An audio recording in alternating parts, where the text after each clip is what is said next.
Buenas tardes. Esta es mi exposición de la materia de medicina legal. Mi nombre es Jorge Eduardo de Jesús Silva Plasencia y vamos a exponer los temas referidos a lo que vendría siendo el segundo parcial. Aquí se dividió en varias unidades. Son 5 en total. Primero empezaremos con la unidad 1, que es el acto médico. Aquí vamos a definir lo que vendrá siendo el acto médico. Posteriormente, implicaciones científicas sobre el acto médico. Para seguir con implicaciones éticas, más que nada los principios de bioética aplicados, que aquí se van a exponer cada uno de ellos y se van a desglosar. Y por último, las implicaciones legales en su responsabilidad profesional. Todo esto se va a ir desglosando poco a poco en esta presentación. Hay que empezar por lo primero, la definición del acto médico. El acto médico se considera como un conjunto de acciones que efectúa el especialista en el ejercicio de su profesión, ya sea el enfermero, el nutriólogo o el mismo médico. Para esto, pues el médico, el enfermero, tiene que emitir un diagnóstico, un tratamiento y un pronóstico. Tiene que haber varios pasos ejecutados, no se puede ir de ir luego al tratamiento y luego al diagnóstico. No. Tiene que seguir varios pasos sistemáticos que lo van a guiar a un diagnóstico y posteriormente a un tratamiento. Y esto es considerado por el conocimiento del mismo médico. Aquí muchos médicos hacen de que solamente como que se van a los estudios de laboratorio o radiología y posteriormente al tratamiento, cuando no. Lo primero que tienen que hacer es presentarse al paciente, posteriormente pues platicar sobre el sentir del paciente, cómo se siente, cuál es su molestia, por qué acude aquí, o si es referido, qué le dijo el especialista o el médico que ya lo vio, para posteriormente nosotros hacer lo que vendría siendo su exploración física. Posteriormente le damos su diagnóstico, o si su diagnóstico es reservado o no sabemos bien lo que tiene, pues le pedimos ya a laboratorios y gabinete. Pasamos a los que son las implicaciones científicas del acto médico. El acto médico implica la aplicación como de conocimientos científicos. Sabemos que la medicina practicada en México y en la mayoría de países de Latinoamérica es una medicina basada en evidencias. ¿Qué quiere decir esto? Es una medicina que se trata sobre lo que ya se ha visto, lo experimental, lo que ya vivió el médico, lo que él ya vio y dice, tiene gripa, tiene esto, ha de ser esto, por factores o condiciones. En México está muy acostumbrado que nos centramos lo que vendría siendo como en tratar la enfermedad y no nos enfocamos en lo que es prevenir. Es por eso que pues en México existen diversas enfermedades y sucesos que nos hacen pensar que bueno, esta enfermedad pues, ya me dio, me tengo que tratar, cuando no hay una prevención como en países como pueden ser en Europa, donde en estos países pues mucha gente sí va al médico, pero no va porque ya tienen enfermedad, sino vienen ya para prevenirse o algunos que ya tienen enfermedad, pues para tratarse. Y es más fácil tratarse porque la enfermedad que pueden tener puede estar en un estadio tal o esta enfermedad no le da tan frecuente. Es por eso que pues nuestro sistema de salud lamentablemente pues no está en condiciones aptas para lo que es la prevención, que es lo mejor que se puede dar en el acto médico o en lo que vendría siendo la misma Secretaría de Salud. Pasaríamos al siguiente punto, las implicaciones legales, la responsabilidad profesional del mismo médico. Aquí hay 4, pues, tipos, lo podemos decir así. El primero que hay que hablar es la autonomía, respetar la capacidad del paciente para tomar decisiones informadas sobre su salud. Esto quiere decir que el paciente nos dice, bueno, yo no quiero tomar ese tratamiento. Bueno, a mí se me hace muy caro. Bueno, a mí deme un tratamiento que me haga efecto en mayor tiempo. Hay que respetar lo que nos diga el paciente. También las comorbilidades y capacidades que tiene el paciente. No es lo mismo un paciente, un licenciado, un profesionista, a un paciente que no ha estudiado ni la preparatoria. Hay que saber cómo hablar con el paciente, porque el lenguaje que vamos a usar va a ser muy diferente. El siguiente punto que hay que hablar es la beneficencia y la no maleficencia. Lo que aquí involucra es obligar al médico a actuar con el mejor interés del paciente. No hay que tener una mala cara, no hay que hacer gestos, ni ademanes que puedan incomodar o al paciente o hasta llegar a, pues, no ser respetado. Hay que saber que tratamos con personas, no con enfermedades. Y por último, es la justicia. Hay que buscar una equidad en el acceso y la calidad de los servicios de salud. Si el médico está en su consulta, pues, privada, le recomienda al paciente, pues, ciertos medicamentos, pues, con sus costos y así, teniendo un conocimiento, pues, de que al ser un poco de consulta privada, pues, el paciente tiene un poquito más de recursos que aquel que está en consulta pública. En consulta pública tenemos que ser muy precavidos y preguntar al paciente, oye, ¿tienes acceso a este medicamento? ¿Lo puedes comprar? Esto en casos de que la farmacia del mismo hospital o de la Secretaría de Salud no esté ayudando. Hay que buscar la mejor opción para el paciente con su bolsillo y también, claro, para ayudarlo en su problema. Cabe recalcar que hay varios pacientes que vienen de lugares muy lejos a esta ciudad a tratarse. Me ha tocado en varias experiencias durante estas rotaciones pacientes que venían desde Michoacán, nada más a tratarse aquí en León, Guanajuato. Esto debido de que pues no había una equidad o una justicia en su sistema de salud. Él mismo mencionaba, allá no me están tratando como yo quiero que me traten. No me dan las consultas, no me dan el medicamento que necesito y tengo que venirme hasta acá a tratar mi enfermedad. Y hay que tener en cuenta eso. Si el paciente viene ya un poco pues malhumorado, cansado, hay que entender que ese paciente pues lo que está viviendo y no solo eso, sino también las condiciones en las que está. Vamos a pasar con el siguiente punto, que son las implicaciones legales, perdón, en su responsabilidad profesional. Aquí el acto médico conlleva una responsabilidad profesional. Esto significa que el médico puede ser un civil, penal o administrativamente responsable si su actuación causa un daño al paciente y se demuestra que actuó con negligencia. La medicina legal aquí va a evaluar estos actos para determinar si hubo una transgresión o a las normas jurídicas o si corresponde a una sanción o hasta una indemnización en dado caso. Aquí los médicos tenemos que tener mucho cuidado ya porque puede ser que por cualquier cosa, que el paciente no haya estado pues incómodo, se haya sentido hasta agredido o no se le haya llamado de la manera correcta, pues ya lo estamos violentando y él puede ir pues a lo legal contra nosotros. Hay que tener mucho cuidado y hablarle de la mejor manera posible. Siempre preguntándole cómo le gustaría cómo nos dirigiéramos a él. Y claro, en la conducta ética y profesional, pues haciendo nuestra labor que nos corresponde.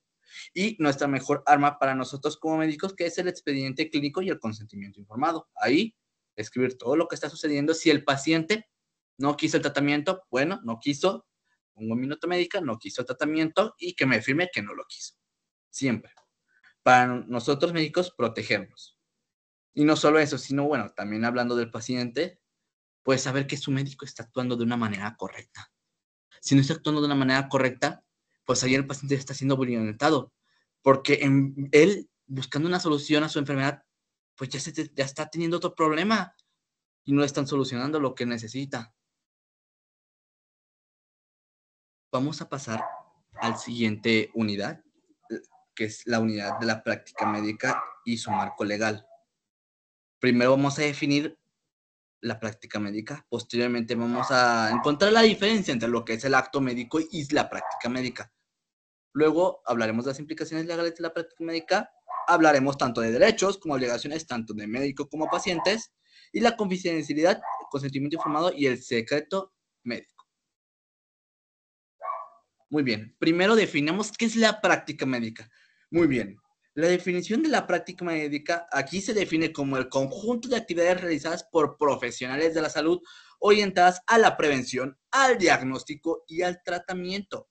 En algunos casos, una rehabilitación de las enfermedades, así como una promoción a la salud. Esta práctica se va a basar en principios científicos, éticos y legales y requiere de una formación tanto académica y una licenciatura profesional por su ejercicio. Esto quiere decir que no cualquier persona puede ejercer una práctica médica. Tiene que tener su título universitario y una formación académica para que éste ejerza su práctica. Esto debido a que pues el médico pues, tiene que tener conocimientos necesarios para tratar la enfermedad. No cualquier persona pues puede hacerlo. Y también pues tiene que haber una autoridad legal pues que vea que todo está saliendo de una manera correcta, tanto ayudando al paciente, bueno, velando más bien por el paciente y por el médico. Pasaríamos a la diferencia entre el acto médico y la práctica médica. El acto médico se va a referir a esa intervención específica que se realiza por el profesional de salud. Es una acción puntual que forma parte de la práctica médica. Por otro lado, la práctica médica abarca un conjunto de actos médicos y otras actividades relacionadas con la atención integral del paciente, mientras que el acto médico es una manifestación concreta. La práctica médica es el ejercicio continuo y sistemático de la medicina. A ver, entonces, ¿qué quiere decir? El acto médico es hacer una parte de la práctica médica. Tomar la presión, tomar la temperatura, indicarle su medicamento, su exploración física. Ya estoy haciendo yo un acto médico ahí. En cambio, una práctica médica lo hace el doctor. En su consulta, en cirugía.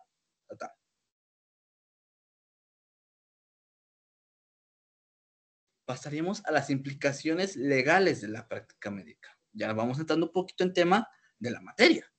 Estas se pueden derivar en consecuencias civiles, penales o administrativas en casos de negligencia, imperencia o hasta imprudencia. Los profesionales de la salud debemos de actuar conforme a la Lex Artis. ¿Qué es esto? Pues seguir los estándares y protocolos aceptados en la comunidad médica. Yo no le puedo dar un tratamiento tal porque yo lo digo. No, tiene que haber una evidencia de que hay personas que mejoran o se curan con ese tratamiento. No se lo puedo dar así nomás por nomás porque ya estaría infringiendo en la Lex Artis, en la buena práctica. Y eso tiene que ser sustentado. Por último, la Suprema Corte de Justicia menciona que el incumplimiento de estas normas pueden ser consideradas ya como una mala praxis. Ya el médico está haciendo una mala praxis, ahí de cajón. Y lo que implica una falta al deber del cuidado hacia el paciente. Esto quiere decir, si el médico le da un medicamento que no está adecuado, que no está, o hasta que no está aprobado, pues ya está infligiendo una mala práctica médica. Porque no hay un sustentamiento tanto científico, legal, que ese medicamento funciona y que es apto para el paciente. Claro, hay medicamentos, varios de ellos y la gran mayoría, que tienen efectos adversos. Se le menciona al paciente, va a tener tales efectos adversos y si tiene tal efecto, suspende el medicamento inmediatamente. Esto siempre informado por el médico. Vamos a pasar ahora a los derechos y obligaciones del médico. Aquí yo enumeré 10 por cada uno, tanto de médico como paciente. Vamos a empezar con las del médico. Ejercer la profesión en forma libre y sin presiones de cualquier naturaleza. Segundo, laborar en instalaciones apropiadas y seguros que garanticen la práctica profesional. Este último quiere decir que el hospital o el consultorio donde está dando su práctica médica, el médico tiene que estar seguro, tanto él como para el paciente, y en buenas condiciones sanitarias.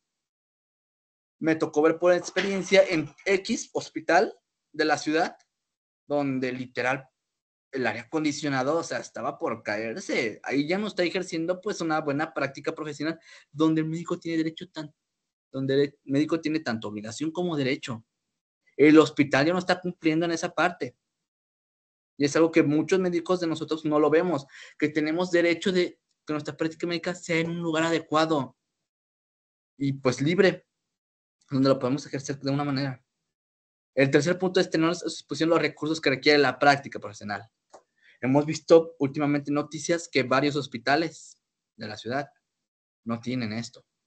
Lamentablemente, pues ya sea el gobierno, la secretaría, no le da los insumos necesarios. Y es que, pues, que no hay presupuesto.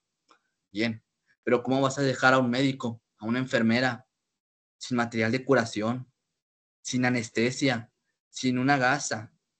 Me tocó ver justamente esta semana que estaba rotando en un servicio. El paciente lo iban a hacer era un aspirado de médula ósea y en un hospital público. Pero le dice, pues el médico a cargo, consiga usted la jeringa, porque ya sabe que aquí no hay recursos.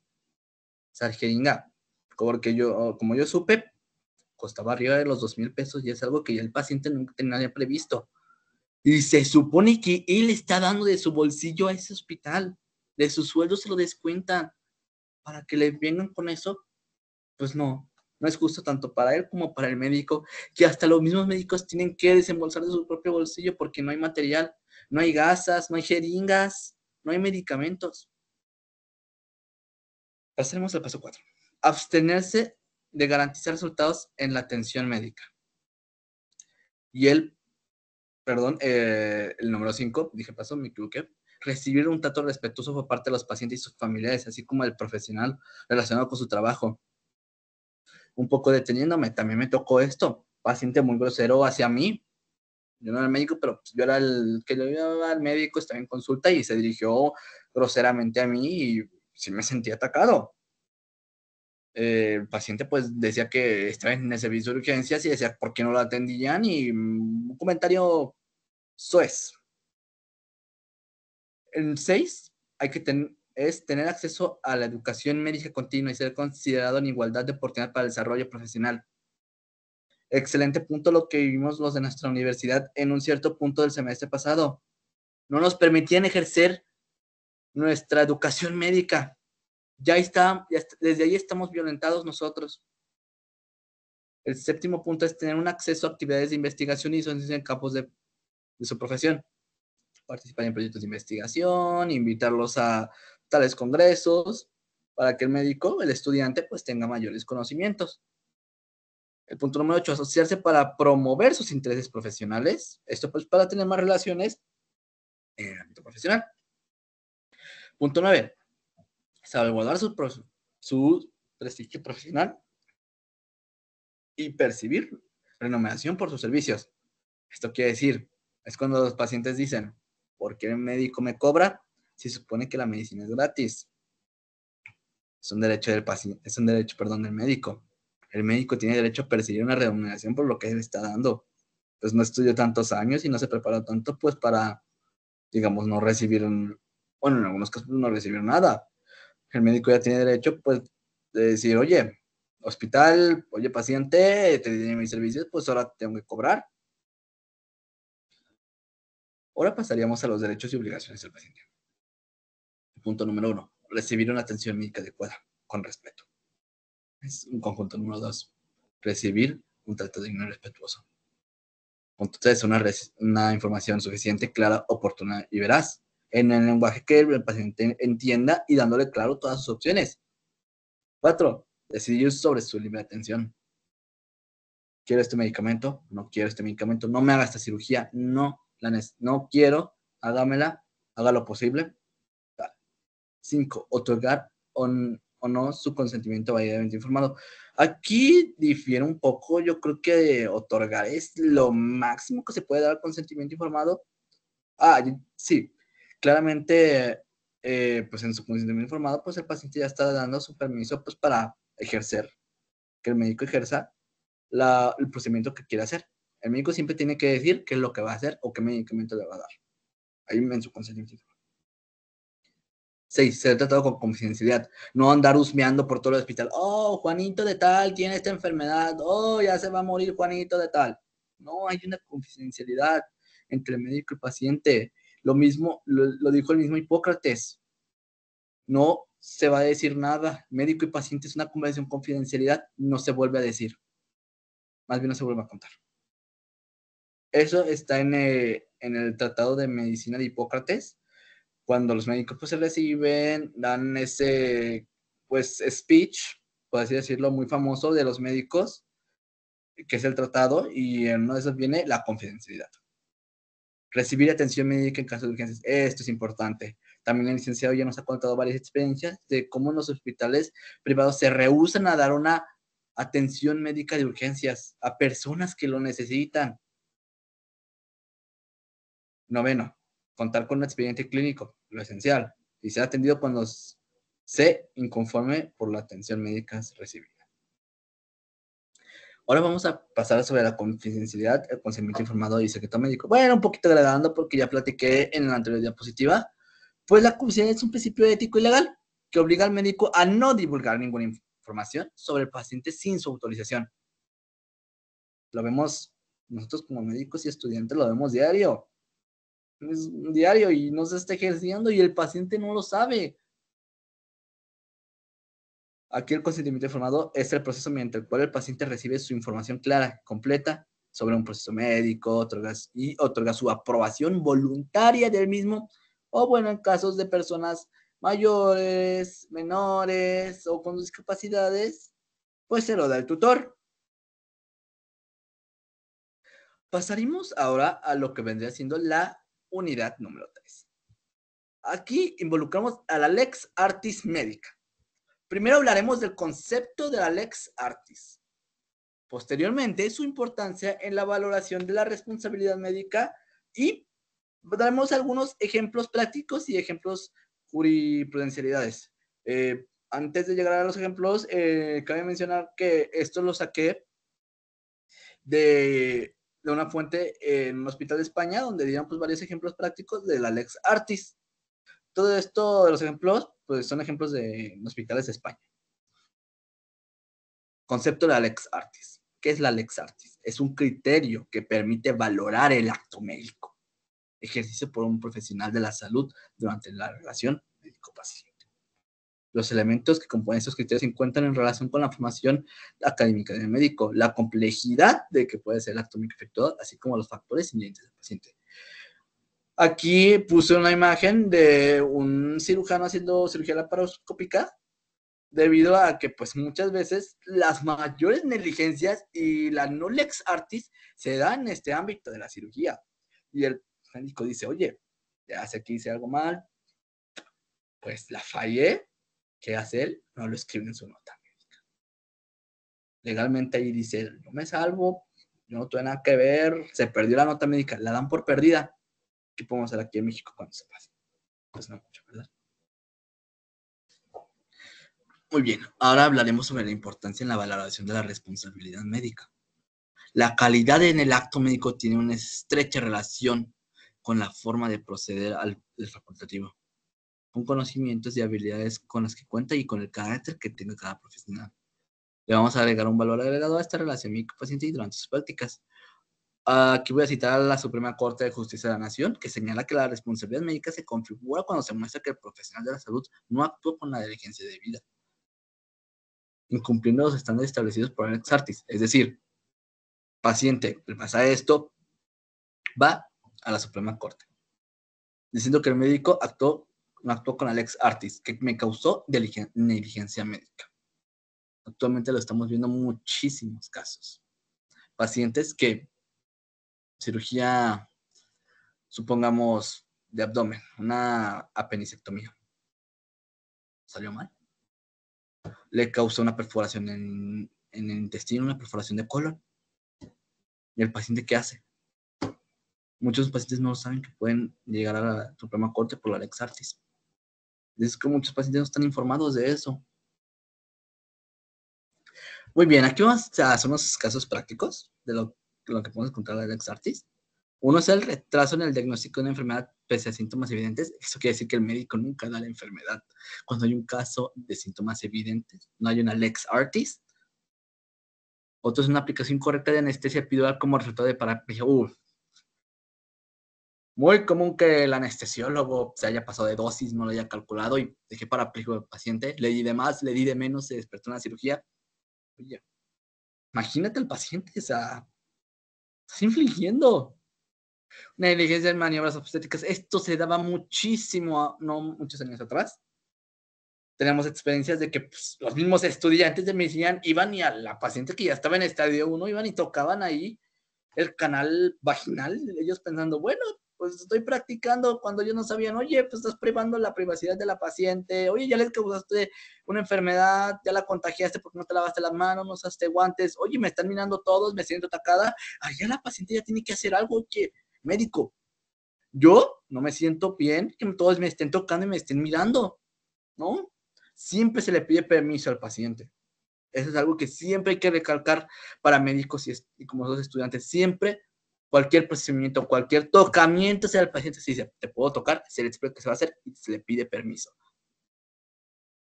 O te lo olvidó material quirúrgico, o el paciente está sopesando. Uy, también, muchísimo se da. Dejé una gasa dentro del paciente. Me enteré de eso una vez, de un cirujano. Ahora vamos a hablar de casos prácticos y ejemplos jurisprudencialidades. Elección de técnicas en parto. Aquí se evalúa la diligencia médica por optar por un parto vaginal en lugar de una cesárea.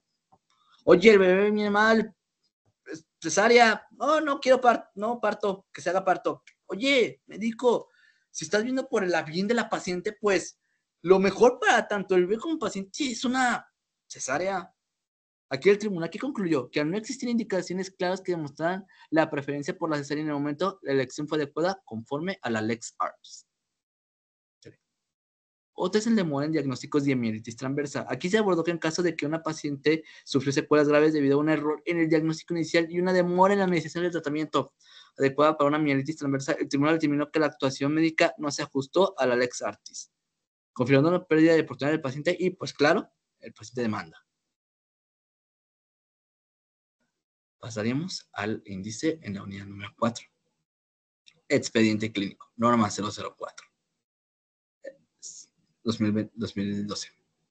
¿Qué voy a abarcar aquí? Una finalidad del expediente, las finalidades del expediente clínico, su contenido obligatorio según la norma 004, la responsabilidad legal del personal médico, consecuencias legales por omisiones o alteraciones, y la protección de los datos personales en salud. Muy bien, vamos allá, más ámbitos legales. Expediente clínico. La norma oficial mexicana 004 del expediente clínico que establece que el expediente clínico es un instrumento de gran relevancia para la materialización del derecho a la protección de la salud. Se trata del conjunto único de información de datos y datos del paciente que puede estar integrado por, aquí puse ejemplos, documentos escritos, laboratorios, imagenología, mediante los cuales hace constar en diferentes momentos del proceso de la atención médica. Una bitácora es como una bitácora de lo que está pasando con el paciente. Día 1 pasó esto, día 2 pasó esto. Nombre del paciente, fecha, sexo. Sexo, aquí sí ya pues hay mucho como, pues ya más opciones. Por lo que yo me he estado enterando en el hospital donde estoy laborando, pues se le tiene que poner pues sexo biológico al nacimiento. Es lo que yo me entero. La finalidad, expediente clínico, pues dar por seguir al paciente y un escrito de lo que se le está administrando, lo que tiene y pues lo que ha estado sucediendo. Vamos con el contenido. Primero, pues la hoja frontal, las datos generales del hospital, consultorio y del paciente. Su historia clínica, pues su ficha de identificación, antecedentes de los familiares, algunos pues personales patológicos, no patológicos, padecimiento actual, interrogatorios por aparatos y sistemas, exploración física y estudios del diagnóstico. Notas de evolución, pues elaboradas por el médico tratante de cómo va evolucionando el paciente a las horas o días. Aquí ya pues son algunos pues que se pueden agregar, no todos están. Notas de interconsulta, pues de donde solicitados por el médico tratante y pues, se responden a un interconsultante. Una nota de referencia, pues indica donde la institución, pues un resumen clínico y motivo del traslado del paciente. 6. Consentimiento informado, siempre esencial, lo más importante. Y algunas notas de hospitalización. ¿Aunque nos quedamos? Hoja frontal, datos generales del hospital y del paciente, consultorio. Historia clínica, toda completa. Notas de evolución, consentimiento informado. Para mí eso es lo más relevante. Ahorita como nosotros como estudiantes. Lo más relevante que vamos a ver, consulta, eso. Seguimos con la responsabilidad legal del personal médico. El personal médico tiene la obligación legal de elaborar, integrar y conservar el expediente clínico conforme a las disposiciones de la norma 004. El incumplimiento ya de esta obligación del expediente clínico puede derivar en sanciones administrativas, legales o penales, tanto pues depende de la falta de la gravedad y la consecuencia para el paciente. Se ve muy ya común ver que expedientes pues los queman, los rompen. El médico le dice, oye, a la administración, oye, te doy tanto, deshazte el expediente. nunca existió, lo perdió, yo ya no me hago responsable. Así dice el médico. Muchísimos casos, muchísimos. Consecuencias legales, una responsabilidad civil, indemnizar al paciente y tanto al hospital, en algunos casos, económicamente. Algunos llegan al penal, sanciones por delitos. Aquí, automáticamente, al médico le quitan su cédula profesional, llega para la prisión. Hay algunas sanciones administrativas, multas, suspenden al médico o lo revocan literal de su cédula profesional. Personalmente, pues dependiendo de la gravedad y lo que el paciente pues, le haya pasado, si mataste a un paciente, oye, si lo mataste, pues, médico, por tu mala praxis, deberían de quitar tu cédula profesional. Vamos a la protección de datos de los profesionales de la salud. La información obtenida en el expediente clínico es considerada como datos personales sensibles y está protegida por la Ley General de Protección de Datos Personales en posesión de sujetos obligatorios y la Ley Federal de Protección de Datos Personales en posesión de los particulares. Van a establecer estas leyes que los responsables del tratamiento de datos deben de garantizar su confidencialidad, integridad y disponibilidad, así como implementar medidas de seguridad adecuadas para evitar su pérdida, alteración o acceso no autorizado. El incumplimiento aquí, pues normas que van a dar lugar a sanciones penales o administrativas. Me tocó ver en una, pues digamos como consulta, yo estaba como estudiante de un bebé, pues que le iban a hacer una cirugía, la cirugía salió mal. Y la mamá pues ya buscaba una demanda al hospital y al médico. ¿Qué pasó? Nunca hubo un expediente. Se perdió, así le dijeron, no, pues se perdió su expediente, ¿cómo ve? La única arma que pudo utilizar el familiar al paciente se pierde. Obviamente pues se hizo a propósito. Ya sabiendo el médico que lo quiso, pues como para querer salvarse. Muy mal. Ahora vamos a pasar a la unidad número 5. Aquí vamos a hablar ya de la medicina forense. Vamos a tener principales acontecimientos históricos, una evolución de la medicina forense en México y en el mundo, implicaciones legales de la dictamización forense, participación en juicios, dictámenes periciales y una responsabilidad del perito médico. Bueno, vamos por un poquito de clases de historia. Aquí se me olvidó agregar, disculpa. Vamos a también hablar algunas de las ramas de la medicina forense, la tanatología forense, la traumatología forense, la toxicología forense y la psiquiatría forense. Ahora sí, vamos a empezar con clases de historia. En la antigüedad, se dice que en Egipto, en el año 3000 a.C., ya se realizaban autopsias para conocer causas de muerte, especialmente en faraones. Pues lo vemos comúnmente en esas historias, películas que hemos visto, libros. La cultura popular donde el faraón era pues disecado y sus órganos se guardaban en vasijas. Y estos pues se resguardaban en las mismas pues sepulturas o catacumbas donde pues los faraones estaban. Aquí pues ya los médicos de esas épocas se trataban de buscar por qué falleció el faraón, por qué falleció el rey, por qué falleció tal persona. Hipócrates en la Grecia clásica ya daba los primeros intentos de separar la medicina de la religión. Se habla de la ética médica. Pues aquí muy común de que la medicina y la religión estaban muy unidas y de que pues, no se podían hacer tales procedimientos, no era legal, no podías abrir un cuerpo ya, de porque no era permitido, ya porque no era su sagrado, muchos pensaban, y pues el médico no podía buscar una causa por la que murió. Roma, aquí a Galeno tenía descripciones anatómicas y sus testimonios en médicos de juicios. Vi una historia, no recuerdo si era de Galeno o otro médico muy famoso, creo que árabe, se me fue el nombre, de una disculpa, que él no le permitían hacer autopsias y él las hacía escondidas. Vamos ahora a la Edad Media, aquí a la Iglesia Católica, en la Edad Media como conocemos, no hay ningún avance médico ni científico, la Iglesia, o sea, como que dice todo es sagrado, no puede hacer nada, y pues aquí ya se le quería un examen médico y para juicios por heridas o agresiones. Pues la Iglesia regulaba todo, muchas veces se rechazaba, o casi la mayoría de las cosas.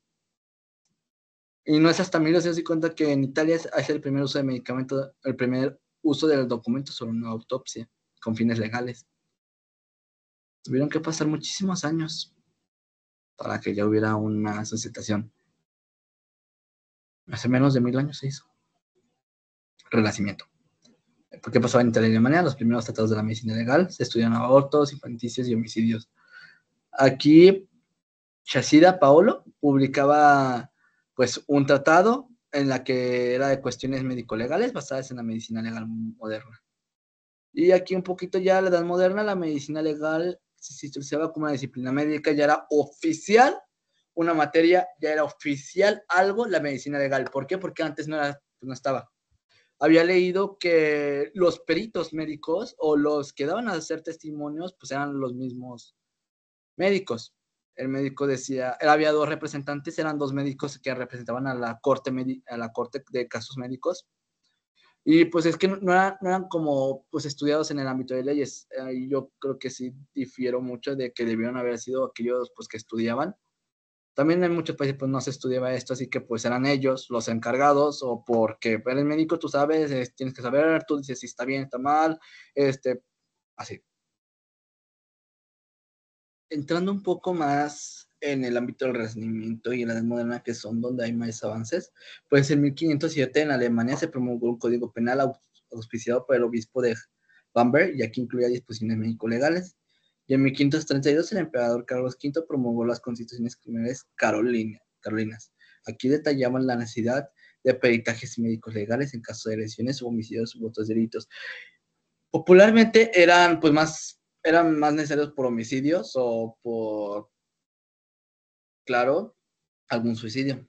Tiene que haber un suceso porque antes, pues, el suicidio, pues, era muy como, pues, o sea, en un ámbito no lo pensaban que era por la misma persona, no crean que la misma persona se había quitado la vida.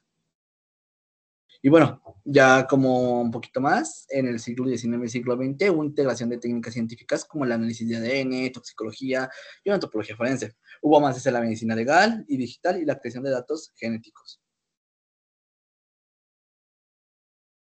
Vamos a pasar a la evolución de la medicina forense en México y en el mundo. Aquí ya vamos a entrar mucho en México, pues porque en el mundo ya les di un poquito de contexto. Aquí vamos a hablar primeramente del México prehispánico. Aquí me impresionó muchísimo que ya en nuestro México prehispánico, pues ya los médicos o las personas de ahí ya tenían un código penal. Ya había algo que castigaba a los médicos o a las personas que hacían eso, si lo ejercían de una mala manera o de una manera que no era adecuada y no permitida, claro. Esto pasó en la triple alianza entre Tenochtitlán, Texcoco y Tlacopan. Aquí había un código penal, 80 leyes. Había una severidad a aquellos delincuentes. Esto también impresiona mucho. Pues no los castigaban con indemnización. Ya había castigos, eran castigos físicos. Lo más probable, claro. Y el bulbo de Zacoyatli era para saber si el individuo está muerto, lo hacían estornudar. Esto era como una forma para, pues, ver si podían dar dictamen de que la persona había morido, pues trataban de hacerle estornudar, y ellos creían que, pues, mediante este estímulo, que claro, es un estímulo fisiológico del cuerpo, pues, podías ver que la persona estaba viva o muerta. Aquí ya tiene una clasificación de heridas. La Coyali le decían que era cualquier herida. Temostali eran los rasguños. Tlacpexutli eran las desolladuras. Y Netoxomatli, los golpes. Vamos a pasar ahora a la época de la colonia. ¿Qué decía la época de la colonia? Ya los encargados de declarar por los médicos eran 2 cirujanos impuestos. El médico su apoyo, 2 cirujanos. Pero eran impuestos por el protocolo medicato, donde se escogían, ellos querían, pues, que escogían a los más honestos, que eran a los que mejor practicaban la medicina legal y no reciben alguna renovación económica.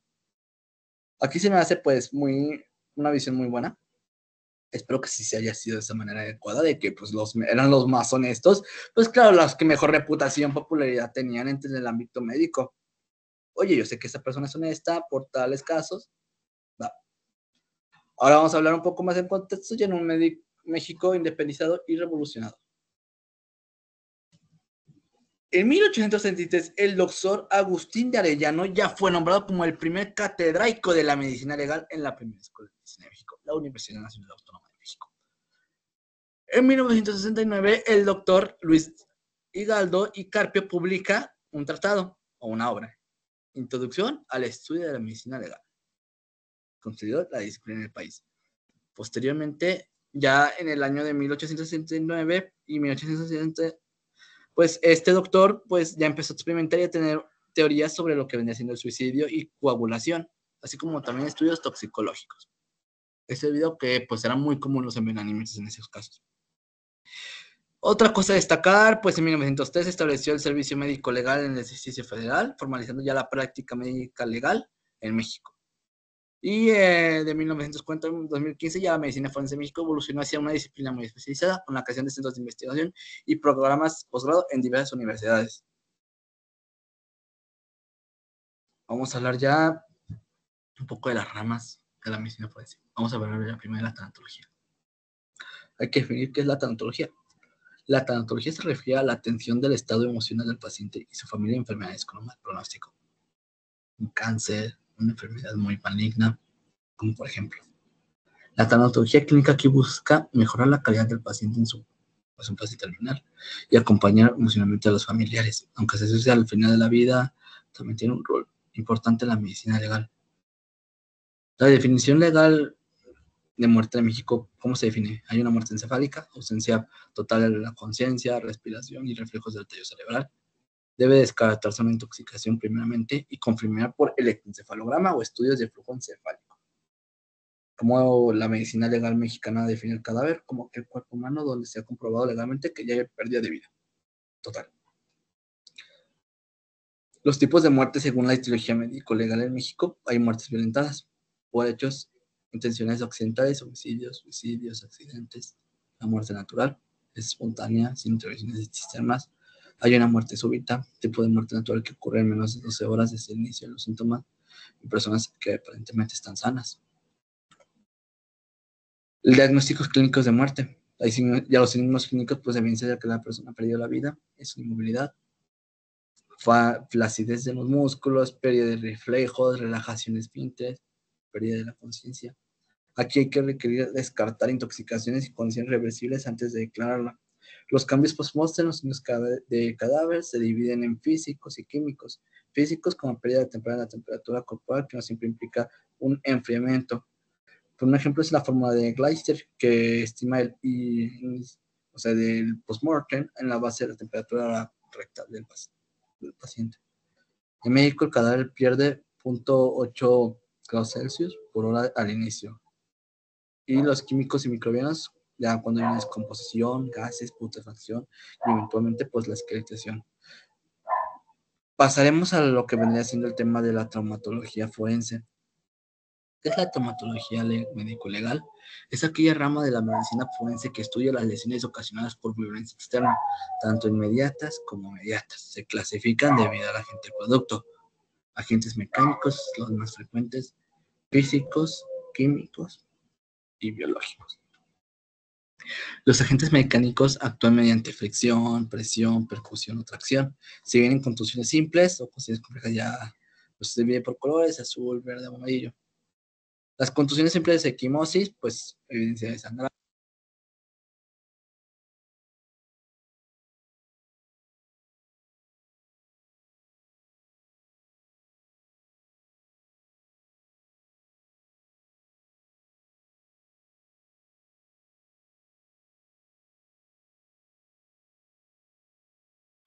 Infiltraciones de sangre por rupturas de capilares, pero aquí no se rompe la piel, son equimosis, son pues hemorragias internas donde se puede ver alrededor de la piel y su evolución pues va a ser de rojo, violáceo, azul, verde, amarillo. Su cronología aproximada es de 15 días. Las escoriaciones ya es pérdida de superficie de la piel, ya sea por fricción, una de forma de costra, es común en cada codos, codos y rodilla. También incluye estigmas hormonales y un hematóposis y la acumulación de sangre en un espacio no natural, donde forma una tumoración y requiere descripción detallada, tamaño, localización y contenido. ¿Por qué se puso así? Pues es que es debido a que clasificarse. Si es por un accidente, un homicidio, si es de una manera inmediata por agentes mecánicos, pues un auto, golpes, patadas, algún material. Bueno, aquí en materia es un arma blanca, si no son armas de fuego, el arma blanca, un cuchillo, un picahielos, una tabla. Pues ya, Ya como pues por último, pues un arma de fuego, pues lo conocemos, ya causa pues un traumatismo en lo que viene haciendo pues la persona. Depende del área, pues se hace las intervenciones que tengan que ser adecuadas. Vamos a pasar a la sexología forense. La sexología estudia la sexualidad del ser humano, su comportamiento sexual, manifestaciones y desde el punto de vista psicológico y fisiológico. La palabra sexo pues proviene de dexar y comprende todo aquello que tiene que ver con la diferencia del hecho de ser, sentirse o expresarse tanto hombres como mujeres. Aquí en la medicina forense ya implica el análisis de cambios fisiológicos, así como alteraciones orgánicas del orden sexual relacionadas con la comisión de delitos. Una de esas de la sexología forense es el aborto, porque es como pues se define como la intervención de vista ginecobstétrica, la interrupción del embarazo antes de las 20 semanas, o cuando el producto pesa menos de 500 gramos en la embarazada. Aquí algunos de otros también puede ser por los tocamientos, violaciones que se les ejercen a las personas. Muchas personas pues han vivido estas situaciones donde son violentadas, donde son tocadas, pueden ser físicamente, pues, sexualmente, y esto para comprobarlo pues se hace una entrevista a la víctima, se dice que detalle lo que ha sucedido, lo que pasó, cómo se siente, cómo se ven las cosas, y como un complemento o auxilio, pues hay exámenes que lo hacen los médicos en ese ámbito, o estudios de laboratorio, una violación, pues se tiene que buscar en el canal vaginal, pues rastros de secreciones que haya, o violencia en ese canal, que haya sido pues violentada, que tenga un traumatismo. Aquí hay códigos penales en el aborto, esto me parece importante incluirlo. Ahí el artículo 329 define el aborto pues, como la pérdida del producto de la concepción en cualquier momento del embarazo. Ojo, aquí no lo define como antes de las 30 semanas o cuando el producto pesa menos de 300 gramos. El artículo 330 pena de 1 a 3 años de prisión para que provoque un aborto con consentimiento de la mujer. Si no hay consentimiento, la pena es mayor, 3 a 6 años, y si hay una violencia física moral, la pena aumenta a 6 a 8 años. Este ámbito ya está más regulado, no está tan actualizado. Esto es una información que encontré, pero ya actualmente, pues ya el aborto está más, pues como un poco libre, pero tiene que ser regulado, claramente. El artículo 361 que dice: si el aborto lo realiza un médico cirujano partera, además de la pena anterior, se le suspenden 2 a 5 años como ejercicio profesional de la salud. Y por último, el Código Penal en el aborto, la mujer que voluntariamente causa aborto o lo consienta va de 6 meses a 1 año de prisión si no tiene mala fama, logra ocultar el embarazo o el embarazo de una unión legítima. Si no cumple con esas 3 condiciones, se le ponen de 1 a 5 años de prisión. Hay un artículo que es el 333 donde no hay sanción penal. Si aquí ya esclarece, pues como que protege, pero para mí no lo protege. Si el aborto es causado por impresión de la mujer o el embarazo fue resultado de una violación. Pasamos al siguiente punto, la rama, la toxicología forense. Aquí puse pues el alcohol etílico es la principal toxicomanía en México y en el mundo. Y pues las drogas, opioides, heroínas, que implica pues el 50% de los accidentes automovilísticos y homicidios y suicidios. Esto lo pongo pues debido a que pues, la toxicología forense ya explica pues, por qué el paciente murió. Murió por una sobredosis, lo más seguro, que le causa una depresión del sistema nervioso central. Sustancias, la mayor conocida del alcohol, ingestión alcohólica, da una contusión al paciente y ahí queda. Las drogas, hay que tener muchísimo cuidado con eso porque una dosis, aunque sea muy pequeña, la ingieres y no sabes ni los efectos que puede llegar a tener esa droga. Un poquito más, una clasificación según la Ley General de Salud, dice que el 2464 pues se clasifica como estupefacientes a la cocaína, los opioides, los cannabinoides, se prohíbe su siembra, cultivo y comercio. En México ya está más regulado el ámbito de la cannabis, esto debido en sus ámbitos tanto recreativos como también pues médicos. También están los psicotrópicos que los dividen Bueno, lo vamos a clasificar a dos grupos, pero en realidad son 5. El primer grupo 1, que es el valor terapéutico nulo, la alta potencia del abuso, anfetaminas, alucinógenos, y el grupo 2 a 5 ya tiene un valor terapéutico, que ya son regulados. Hay un aspecto legal. Sanciones, pues el título séptimo del Código Penal Federal, y excepción, el artículo 469 de la Ley General de Salud permite pequeñas cantidades para consumo personal. Pues aquí un poquito de lo que hablé, pues para uso recreativo. Ya aquí está más actualizado, donde pues donde ya pues menciona el cannabis ya como una sustancia controlada, se clasifica como controlada.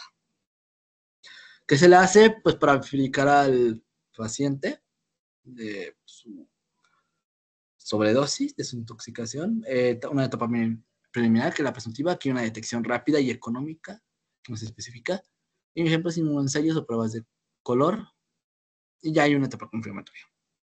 Alta especificidad y de certeza legal, ejemplos, pues una espectrometría en masa, espectrometría infrarrógica, o cromatografía de gases y líquidos. Vamos un poco a la psiquiatría forense. No voy a entrar mucho en razón porque es mucho texto, aquí lo pongo como presentación, pero pues les voy a platicar un poquito. La psiquiatría forense es esta rama de la psiquiatría que se encarga de evaluar y aplicar los conocimientos psiquiátricos en el ámbito legal y judicial. Su objetivo es determinar si la persona una alteración mental que haya influido en su conducta delictiva o en su capacidad para enfrentar un proceso legal. Funciones principales: evaluar si la persona puede ser impune. Esto debido al estudio psiquiátrico que se le puede hacer al paciente. ¿Qué involucra esto? Una pues entrevista psiquiátrica y pues, datos de evidente sintomatología que tiene el paciente.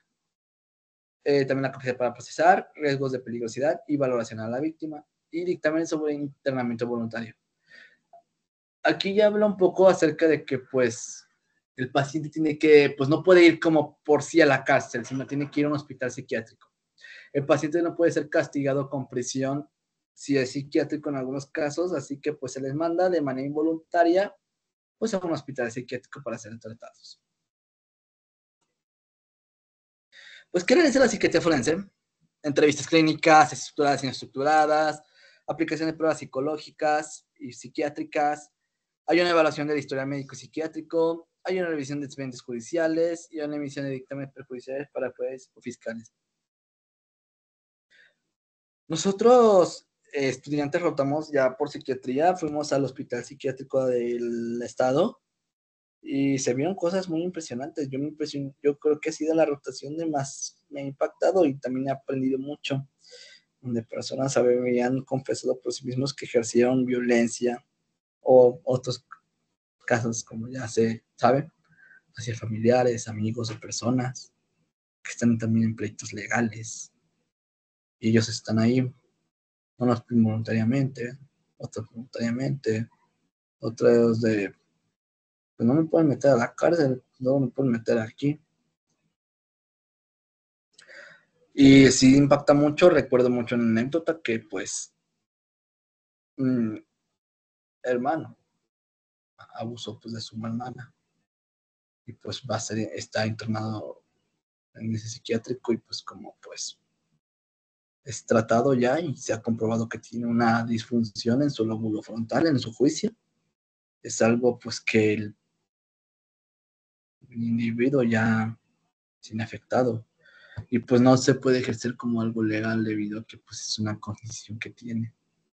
Lo nació con ella o lo desarrolló, se le quitó. Vamos ya al último punto, las implicaciones de la victimización forense. Vamos a hablar de participación en juicios, dictámenes periciales y una responsabilidad del perito médico.